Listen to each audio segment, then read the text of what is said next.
Assalamualaikum warahmatullahi wabarakatuh. Perkenalkan, nama saya Kinarsinanda. Di sini saya akan menyampaikan kesimpulan dari video yang telah saya amati. Di sini saya memilih video tentang teori-teori emosi.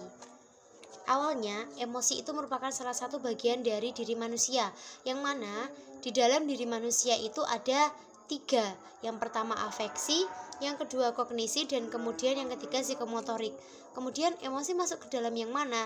Emosi itu masuk ke dalam afeksi sebagai perasaan. Biasanya masyarakat umum atau mungkin diri kita sendiri mengenal bahwasanya emosi itu adalah marah gitu, sesuatu hal yang kayak ketika kita sedang kesel itu berarti kita emosi. Lampiasannya adalah marah. Nah, marah ini menjadi bagian dari emosi. Sebenarnya pandangan ini tidak benar dan juga tidak salah, akan tetapi kurang tepat. Di sini emosi itu menempati posisi netral, yang mana emosi ini adalah perasaannya begitu. Nah, kemudian untuk klasifikasi dari perasaan yang ada di dalam diri kita itu ada dua, yaitu jenis-jenis emosi. Pertama positif dan yang kedua negatif. Nah, untuk jenis emosi negatif itu masuk ke dalam contohnya yaitu marah, sedih, dan juga takut. Jadi marah tadi itu masuk ke dalam jenis emosi, bukan emosi dari itu sendiri. Kemudian jenis emosi positif itu adalah senang dan juga bangga. Selanjutnya teori emosi itu ada 4. Yang pertama common sense. Seperti yang dijelaskan dalam video, stimulusnya yaitu berupa anjing menggonggong atau gonggongan anjing.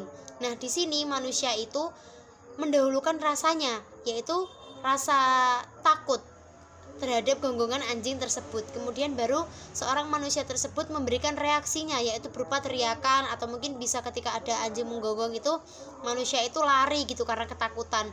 Nah, di sini kalau common sense itu menjelaskan bahwasanya setelah ada stimulus, maka yang timbul selanjutnya adalah rasa, baru reaksi. Teori yang kedua yaitu James Lange. Jadi ketika ada stimulus yaitu anjing menggonggong, ini kebalikan dari common sense ya. Ketika ada anjing menggonggong itu kita mendahulukan teriak dulu, baru teriak ini kita dasari karena apa? Karena rasa takut gitu. Jadi teriak ini alasannya karena takut gitu. Jadi baru reaksi dulu, baru kita bisa mengelompokkan kita ini reaksi kita itu karena apa, seperti itu. Kemudian selanjutnya convert, yaitu gonggongan anjing itu kita serap dulu di dalam otak kita, diterima oleh otak, oh bahwasanya ini adalah hal yang menakutkan, maka reaksi kita adalah berteriak, dan ini dilakukan secara bersamaan.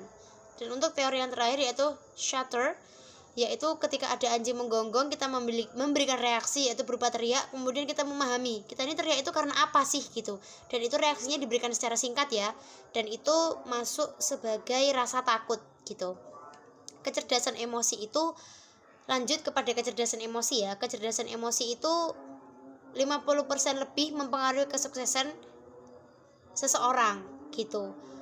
Walaupun masyarakat umum beranggapan bahwasanya kecerdasan intelektualnya yang berpengaruh, akan tetapi penelitian yang dilakukan kalau nggak salah tadi disampaikan yaitu dari Harvard University menyampaikan kenyataan dari penelitian didapat bahwasanya kecerdasan intelektual itu tidak lebih dari 15% pengaruhnya. Jadi sebagaimana kita manusia, ketika kita sudah bisa mengontrol kecerdasan emosi kita bisa dikatakan sebagai makhluk yang cerdas. Sekian dari saya. Terima kasih. Wassalamualaikum warahmatullahi wabarakatuh.